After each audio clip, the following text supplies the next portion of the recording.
Welcome to another episode of Ingrid's World. I'm your host, Ingrid Paris-Hicklin. On this show, you'll meet D.W. Starr, change and business expert. He will discuss his book, When Change Means Business, and his 5-star formula for championing change and leadership development. Then we'll be talking with Dr. Carol James Wilkerson. She will discuss her career as an award-winning physician. You will hear her and be inspired.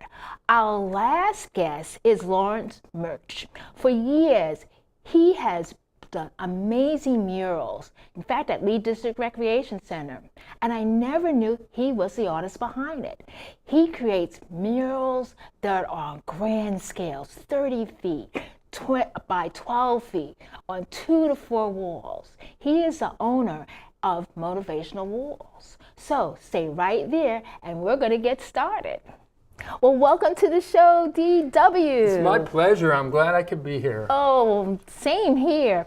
So let's tell them a little bit about yourself. Okay, well, I've been selling since I was 9 years old. I'll tell a real quick story about that. I'm a little boy, I'm 9 years old in the backyard, and I'm playing with my chemistry set and doing little magic tricks with my friends and my friend, and all of a sudden he goes, "That's really neato." And so I say to myself, I go back home that night and I say to myself, wait a minute, I have an idea. The next week I have all my friends in the neighborhood, I do a magic show with my chemistry set and I charge them all 10 cents. Wait a minute. 10 cents. 10 cents. 10 cents. That's where it started. That's where it started. That's where I became an entrepreneur and a professional speaker and a presenter. I love it. Oh my word. So let's talk about, embracing change. What's that about? I mean, because actually we all have to prepare ourselves. And I just want to let you know, I hate changes. So there you go. Well, I'm glad you said that because in a minute or two, I'm going to prove to you that you don't. Okay.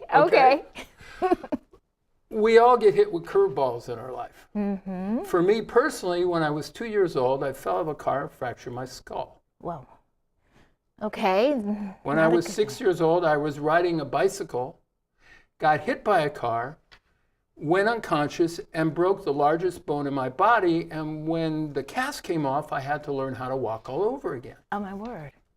And then when I was 40 years old, on my way to a Billy Joel concert, listening to a cassette tape, that kind of gives away my age. Okay, not really. I got hit by a car at 55 miles an hour because the driver never saw the stop sign, and I hit my head on the inside of the car so hard that it dented the inside of the car.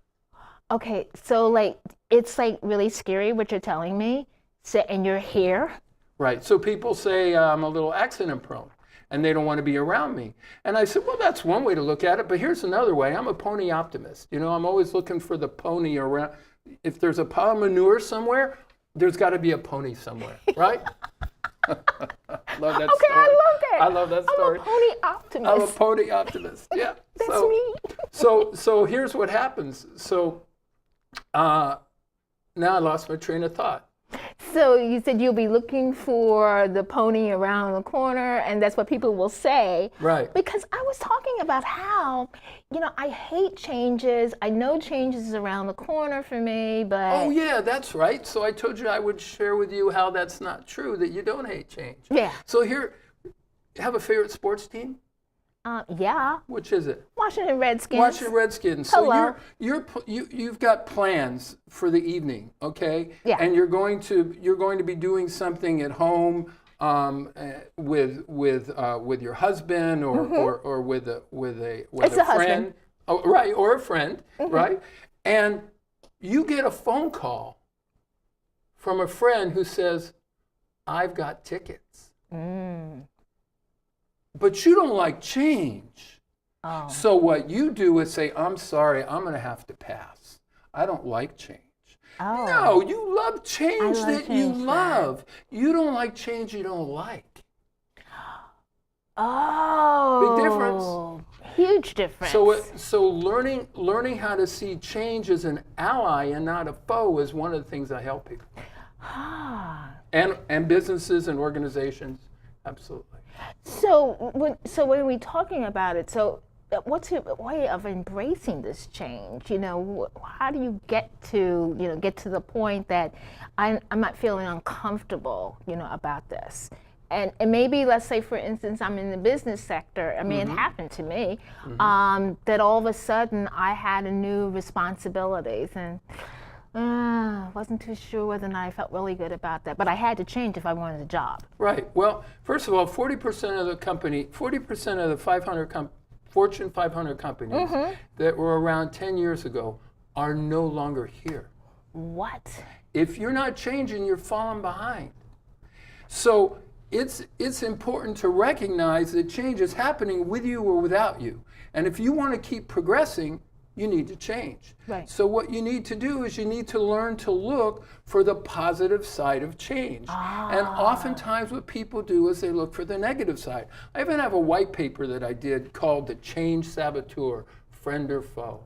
And how I help people understand that what appears to be a saboteur, someone who doesn't like change, they're just not educated. They're not educated in the situation where they can see why the change is necessary and valuable. And so you take somebody who doesn't like change and you help them see the value in that change, and all of a sudden they're your biggest cheerleader. Exactly right. And so now you're helping people to see the change. Tell us a little bit about your book. You put your book here, and they're seeing it on screen too. Sure. What inspires you to write your book, first of all? It's what inspired me to become a professional speaker first. It was Nelson Mandela. Really? Yeah. Nelson Mandela, incarcerated for 27 years, could have come out full of hatred, full of anger, full of depression, full of racism, full of violence. Yeah. Instead, he chooses to change the way he thinks, to think the way to change the way he thinks, to think the way to change, and becomes president of the country that incarcerated him. So I looked at that, and this was in 1994 after he gave his inaugural address. I said, wait a minute, there's something to this change thing. And I studied it for 5 years. Wow. And I studied with Wayne Dyer, Stephen Covey. Stephen Covey, oh my gosh. And I was a trainer with Tony Robbins. I remember. Yeah, I told you that. Right. We walked on fire. I helped other people learn how to walk on fire. Oh my! It's an amazing. My wife walked on fire. One of my sons walked on fire. It really happens. He really does have you walking on fire. Absolutely. If you have an hour, I'll explain to you how it works. But Okay. we don't have the hour. So what happened was, at the end of 5 years, I said, I've got it. I figured it out. I figured out what it is that people and businesses need to do. They need to surrender who they were for who they will become. They need to surrender who they were for who they will become. And that's what that's powerful. all these powerful people in the motivational world understood, and we're trying to help people understand. And I decided that's what I wanted to be, like that in my own style. And I went totally all in, to the point where I even changed my name to D.W. Starr. Oh, I love it. Full in. And so then I wrote the book, When Change Means Business, because it has two meanings. Most titles have one meaning. My book is all about changing the way you think, to think the way to change, so it has two meanings. When change means business means it's all about business, right? Okay. Change is all about business. Yeah. Business is all about change. But it also means, what does it mean when somebody means business? Wow. It means they're serious. They're serious. They're serious when they go, listen, I mean business here.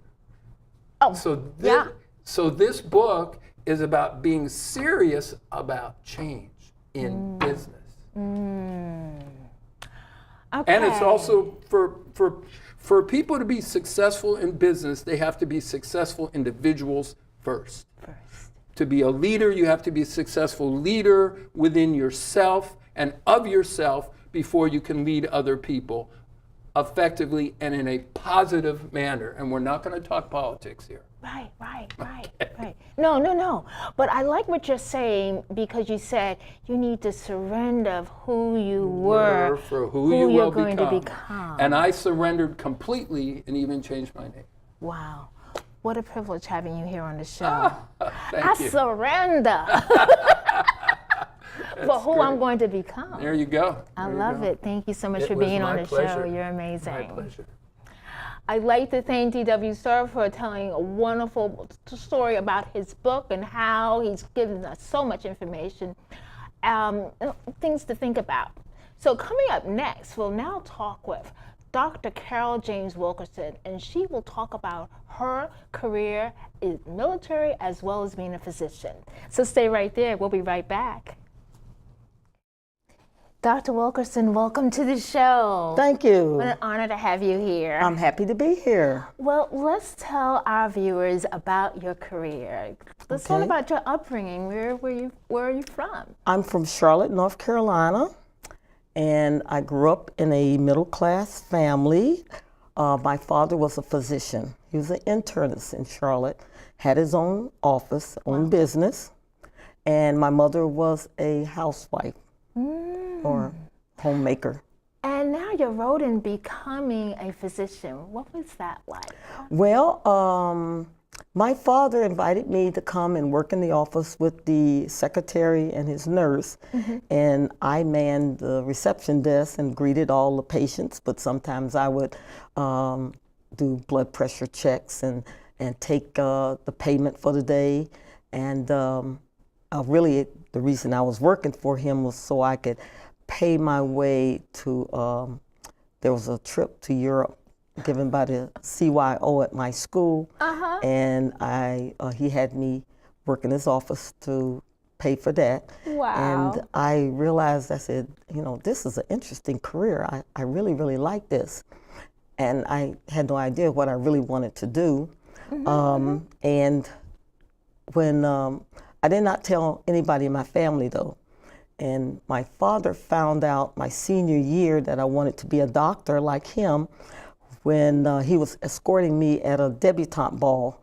And you know how the announcer says, goodness. This is Carol James, and she wants to go to Hampton Institute, and she wants to be a doctor. And my dad looked at me and said, you want to be a doctor? And I said, yeah, Dad, I like that. I wonder if that was his proudest moment. It was because I had an older brother, and then I'm the second child, and there are 5 under me. Not one wanted to be a physician, just me, Just you. the oldest girl. But they have good careers. The Yes. oldest is a chemistry professor, and I have an engineer brother and a brother who's an artist out in San Francisco. A brother who works at Emory University Hospital in Atlanta, and he's a histopathologist. Wow. So we have very Just a great careers, but family. nobody wanted to be Be a a physician. doctor. And I think it's because they saw how hard he was working. Yeah. He really worked hard. He carried a beeper 24 hours. Wow. He made house calls. And very respected in North Carolina because I was visiting family, and they remember your father as right. Yeah. All I have to do is yeah. say, do you know my father? And They know he's him. deceased now. He died in 2013. And he They know worked him. for 35 years. And the HMOs and the PPOs got to him. He just couldn't keep up with his tiny little office. Oh my goodness. But I was proud of him because it's like he had a business. And you now military. You were military. We're showing a picture of you in your military career. Also a picture of you with your husband. I think he was a pilot. He's a helicopter pilot. Helicopter pilot. And how did you switch from you were a physician, studying to be a physician, and then you moved into the military? Well, that came about because when I had gotten accepted to medical school, the first thing I had to think about, now how am I going to pay for it? And since my father had paid my way through school, and I went to a private out-of-state college. I know it would be hard for him to pay for medical school when he had 4 other children to put them through school too. So I went to the financial aid office, and the financial aid officer asked me, "Have you started the military?" Oh. And I hadn't thought about that because I knew nothing about the military except my father.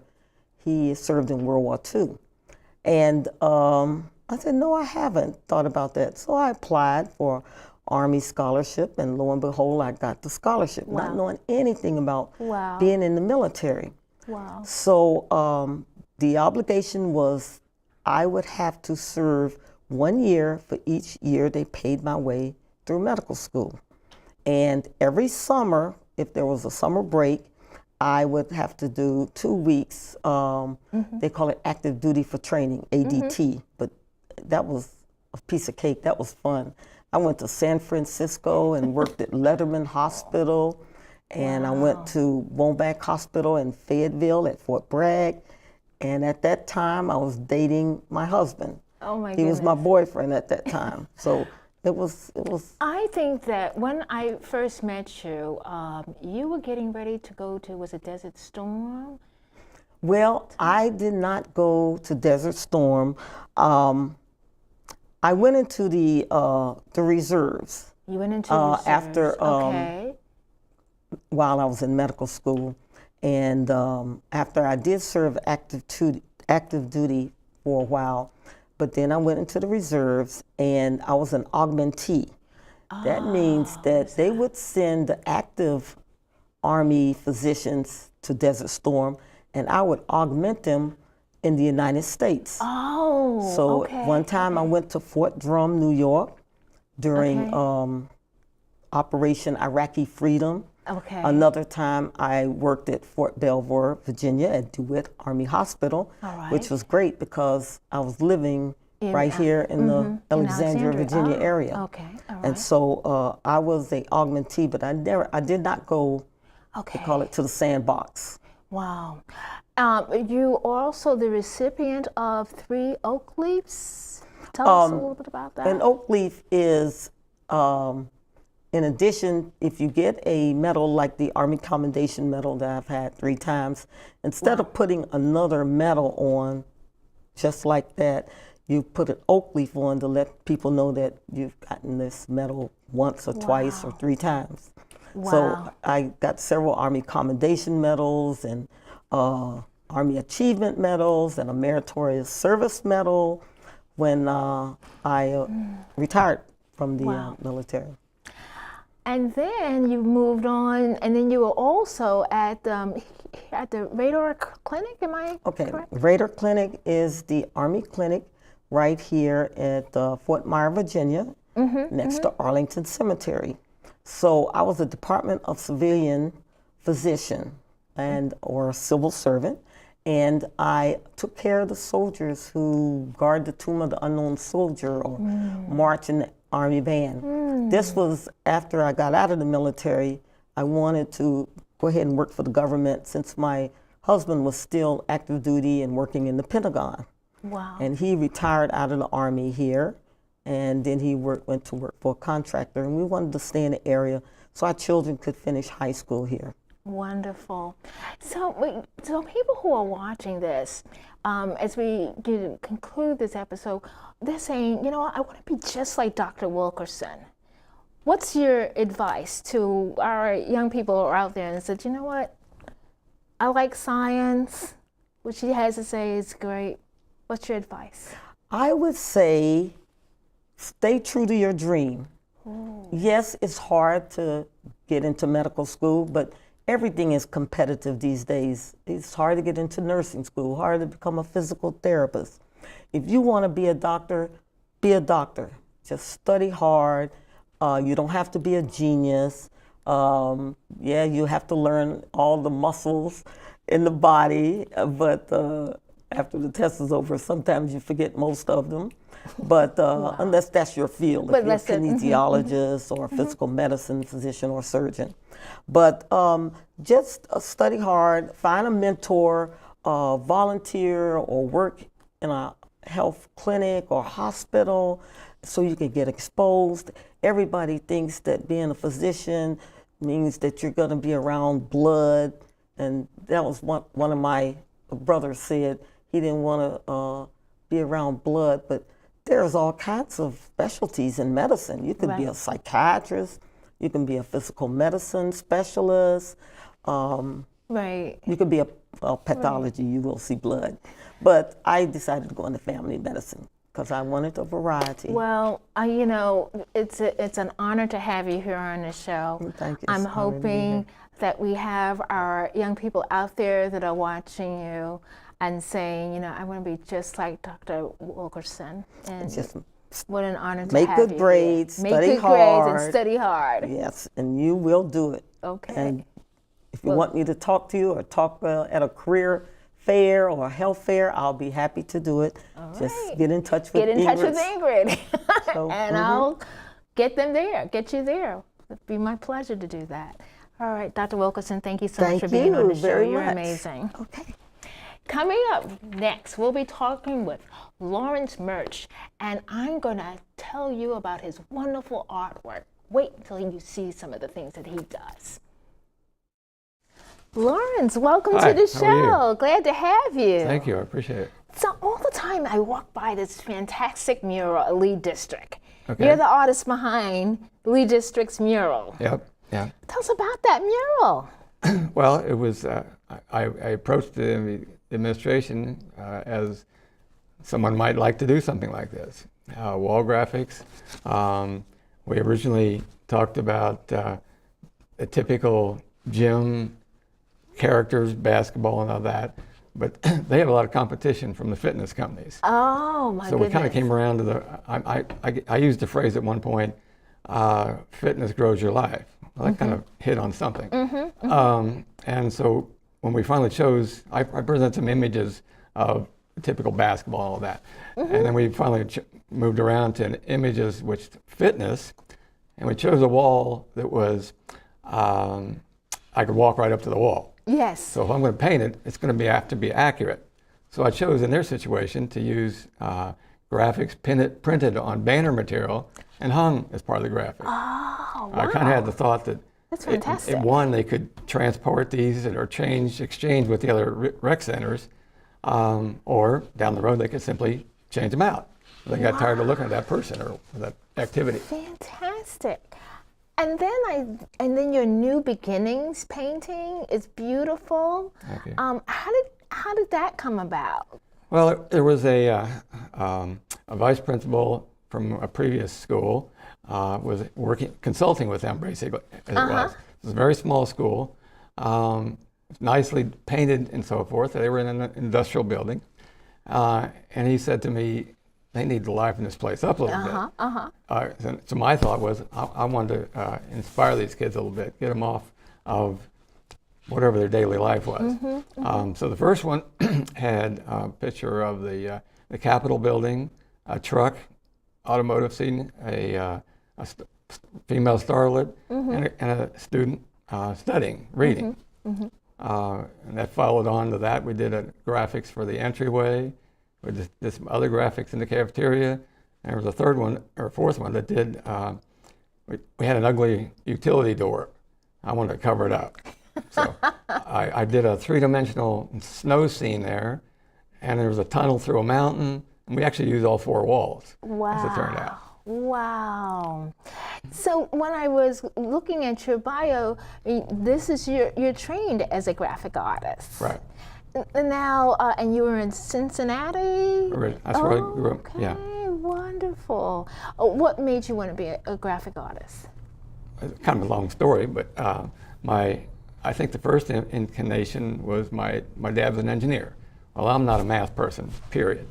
But he drew some drawings for our new home. And I got interested in the floor plans, how he did that. Wow. So anyway, then in high school, I got a chance to take art classes, and in that first year, I was a honorable mention in a citywide competition. And that kind of stimulated. So high school teachers, my dad, and eventually I kind of defined the path with graphic design and fine arts classes. So, so when I look at your paintings, I mean, they're pretty complicated to me. I mean, you know, I do paint, but not like you. Right. What are the steps that you're following with that? Well, they're often putting ideas together.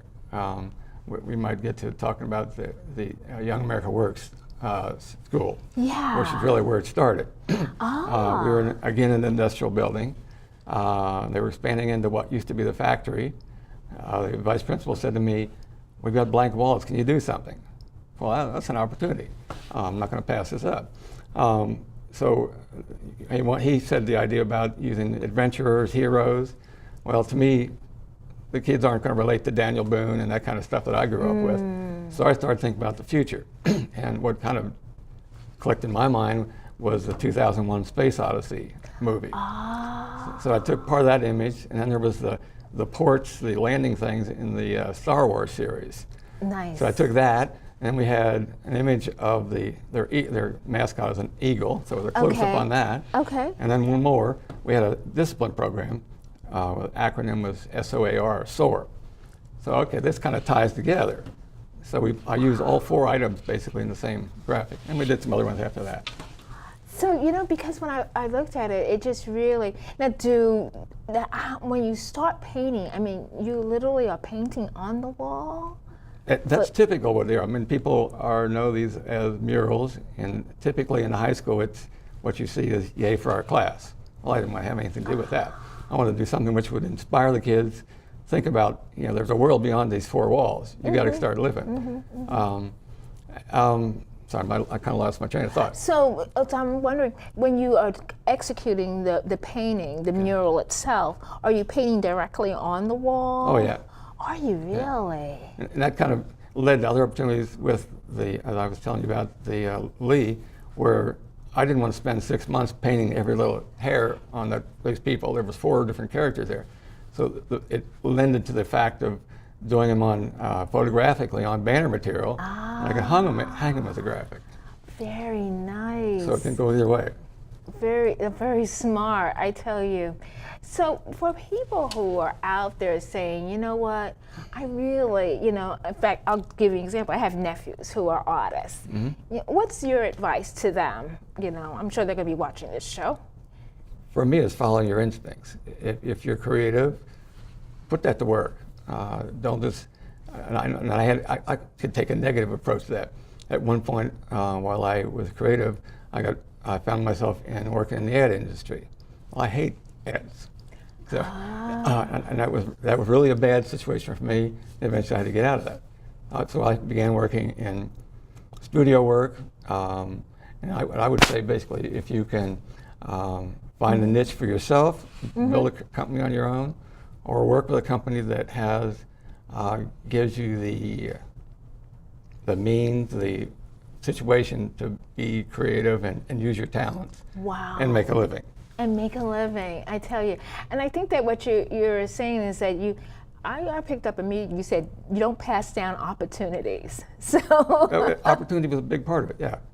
So it's like if you see an opportunity, you go for it. I love that. And I think that that's what's going to be pretty, you know, inspiring for our young people here.